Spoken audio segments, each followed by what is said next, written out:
बहू बनी ड्राइवर। मंजित की शादी रोहन से होती है। रोहन को नशे की बुरी लत लगी होती है। एक दिन, अरे माँ, मेरा एक साइड का शरीर काम नहीं कर रहा है। मैं आज खेतों में कैसे जाऊंगा? अरे बेटा, ऐसा ना बोल। तेरे पापा के जाने के बाद से तू ही घर चलाने का सहारा है। मैं डॉक्टर को बुला लाती हूँ। देखिए बहन जी, रोहन के शरीर के एक साइड में लकवा है। अब वो कभी ट्रैक्टर नहीं चला पाएगा। घर में मनहूसियत का माहौल हो जाता है। लीजिए माँ जी, रोटी खा लीजिए। अरे बेटा, मुझे तो भविष्य की चिंता हो रही है। मेरा एक ही बेटा है और वो भी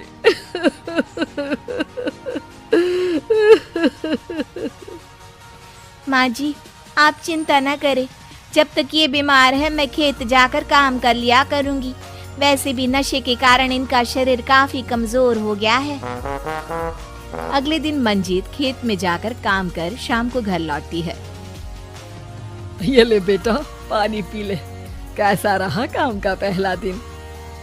माँ जी, काम तो ठीक है, लेकिन मैं अगर ट्रैक्टर चलाना सीख लूँ ना तो काम और भी आसान हो जाएगा।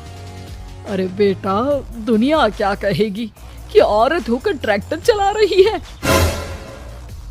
माँ जी, या तो हम दुनिया देख ले या अपना घर, कोई बात नहीं। जब ये ठीक हो जाएंगे तो सब ठीक हो जाएगा। अरे बहू, जरा बाहर तो आना। जी माँ जी। बहू, तेरे मामा जी आए हैं, तूने बुलाया था ना? हाँ माँ जी, वो मामा जी ना आज से मुझे ट्रैक्टर चलाना सीख। मंजित मामा से ट्रैक्टर चलाना सीखती है। वो मन लगाकर खेतों में काम करती है। और एक दिन, माँ जी, पता है इस बार पूरे गांव में सबसे ज्यादा फसल का उत्पादन हमारे खेतों में हुआ है। इस साल तो खूब पैसे आएंगे। हाँ। सास खुश नहीं होती है। वो चुपचाप वहाँ से जाने लगती है। तभी मंजित उसे रोक लेती है। क्या हुआ माँ जी, आपको खुशी नहीं हुई? बेटा, आज डॉक्टर साहब बोल रहे थे कि रोहन के ठीक होने के लिए 5 लाख रुपए की जरूरत है। समझ नहीं आ रहा क्या करूं। मंजित शांत हो जाती है। अगले दिन सास मंजित के पास आती है। बेटा, ये मेरे गहने हैं। इसे अपने गहनों के साथ जोड़कर सुनार को दिया। जितने पैसे हो ले आ, डॉक्टर को आज ही देने हैं। मंजित अपने गहने और सास के गहनों को लेकर दुकान में बेचकर पैसे लेकर घर आ जाती है। माँ जी, सिर्फ 3 लाख रुपए का ही इंतजाम हो पाया है। बाकी के पैसे कैसे आएंगे? बेटा, अब तो एक ही चारा है, हमें जमीन भी बेचनी पड़ेगी।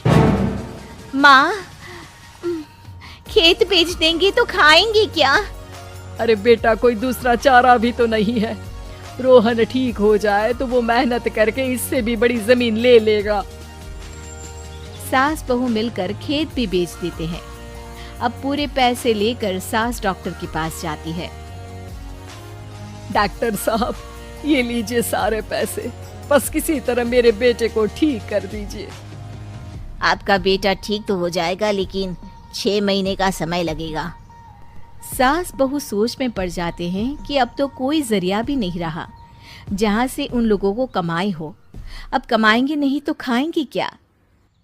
माँ जी, मेरे माता पिता ने लड़की होने के कारण मुझे ज्यादा पढ़ाया लिखाया नहीं, लेकिन ट्रैक्टर चलाना सीखकर मैं कुछ काम करने के लायक तो हो ही गई हूँ।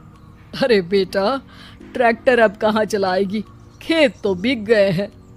माँ जी, मैं किसी और के खेतों में दिहाड़ी में काम कर लूंगी, कुछ तो पैसे आएंगे ही ना। ये कहकर मंजित काम करना शुरू कर देती है। जैसे तैसे उन पैसों से गुजारा चल ही रहा था। माँ जी, पास के अस्पताल से मुझे नौकरी के लिए ऑफर आया है। पैसे भी ये 4 गुना ज्यादा मिलेंगे और अब खाने पीने दवाई के साथ हम कुछ पैसे भविष्य के लिए भी जोड़ पाएंगे। लेकिन काम क्या है बहू? माँ जी, मुझे अस्पताल की एम्बुलेंस चलानी है।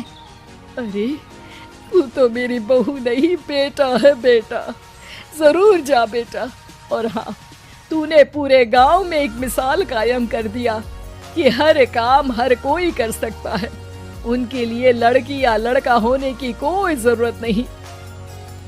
मंजित मन लगाकर काम करना शुरू कर देती है। आगे जाकर वो खुद का एम्बुलेंस भी खरीद लेती है और अब तो उसका पति भी ठीक हो जाता है और सब पहले से भी ज्यादा खुशहाल जिंदगी जीने लगते हैं।